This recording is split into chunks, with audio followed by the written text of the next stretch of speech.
Thank you. So we are joined by a distinguished panel here. We have Mr. Patrick. 200 villages have been burned to the ground. Landmines have been placed inside Burma's border with Bangladesh, so that is maiming some seeking safe haven. It's little wonder that the UN's human rights chief called this a textbook example of ethnic cleansing.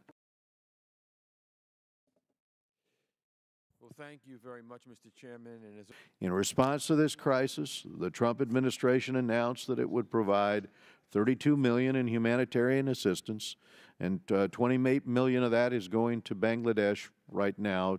And the remainder is supposed to go into Rakhine State in Burma. Those who have fled must be able to return to their homes voluntarily. This is a moral issue, and it is a national security issue. No one is more secure when extremism and instability is growing in this part of the world. In addition, there are tens and thousands of people who have been internally displaced and are in need of assistance. This crisis has implications far beyond Rakhine State. Burma's nascent democracy is at a turning point, and a heavy-handed response invites international terrorists and challenges for other neighbors.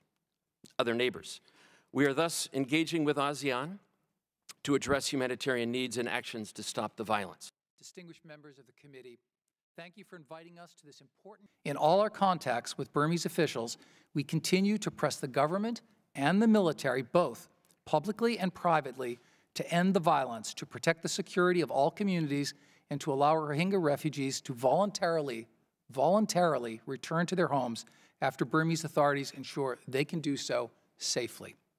Together with our colleagues at State, along with the international community, you say, in Burma, our main humanitarian challenge is not a lack of resources, but a lack of access. Since the August 25th attacks, many of USAID's partners were forced to suspend their work due to military security operations in Rakhine State.